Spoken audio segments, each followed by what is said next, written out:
Hello everybody, and I hope you're well. So a few of you have been asking me about supplementation and what supplements I take to guide or help my nutrition and my training. So I thought I'd do quite a short video explaining the supplements that I take and a few that perhaps I should take or could take, and the sort of supplements that you could be taking as well. So I'm going to kick this off with simply a protein powder, okay? So this one's from MyProtein.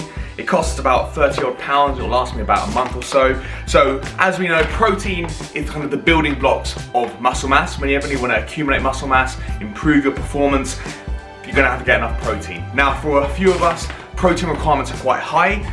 Research has shown that you want 1.8 to 3 grams of protein per kilo of body weight. So if you take someone like myself, who's around the 90 odd kilograms, doing resistance type training and Olympic weightlifting, I'm gonna need to aim for around the 170 to 200 grams of protein at the least. So when you've got that quite high protein intake requirement, you're gonna need some help, because getting that much simply from your foods is going to take a lot of eating. So this I usually double it up, and it gives me around 40 grams of protein per double serving, and it helps me along the way to achieving my protein goal.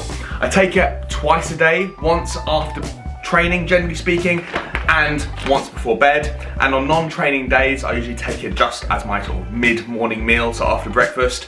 Yeah, nice and cheap, really easy, very easy to digest, and actually essential if you've got high protein goals. The next supplement I take is magnesium spray, okay? So the two main reasons I take this is for muscular recovery and muscular function.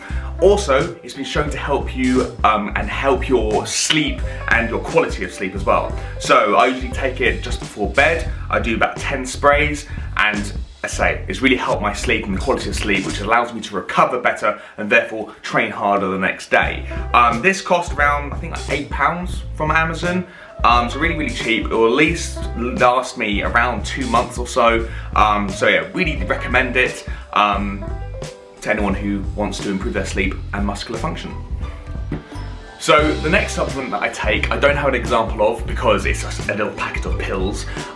Makes me sound dodgy, but it's vitamin D, okay? So really important for managing phosphate and calcium in the body, which is gonna be important for bone development, and also it's good for your immunity as well. So in this country, especially in the winter, your daylight exposure is gonna be a lot less. So it's gonna be really important in the winter to supplement your vitamin D. You can also get it from leafy vegetables, but the amount is just so low, and so you just got to supplement it. And unfortunately, we simply, as I said, don't get enough daylight, which would be a very good source of it. So yeah, take it just before bed or with a meal, it really doesn't matter. Now the last supplement that I take is creatine monohydrate, okay? So creatine monohydrate, or creatine, is simply a white powder that's stored in the muscles and in the brain. It's shown to hugely improve performance, both in power and in aerobic capacities, and it's very good for cognitive functionality as well. So I take this with my protein powder after training, or if it's a non-training day, I take it just as one of my protein shakes, whether it be in the morning or in the evening.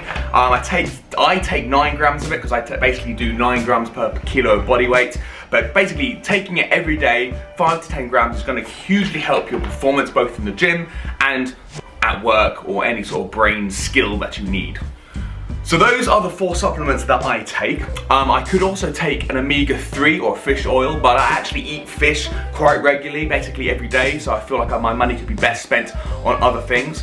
I could also take a multivitamin, but again, I get quite a lot of my nutrients from good quality food and a good quality diet, as well as the things I've already shown you. And that kind of brings me to my last point, that if you need to have supplements such as creatine and protein, that's all very well, but you have to make sure that you're not using these to fill in gaps in your diet. So if you're already eating good quality meats, fish, or vegetarian options when it comes to your protein intake, then great. And then you can start thinking about having a protein shake or protein powder or whatever it may be. But if your protein is already really low and your diet isn't there, then perhaps you could spend more time and less money working on a diet before jumping on and buying these bags of proteins and everything. Hope this helps. If you've got any questions about anything, please let me know. Hopefully, I'll see you in the gyms very soon. As I said, they've opening up on the 12th of April, so see you all very soon.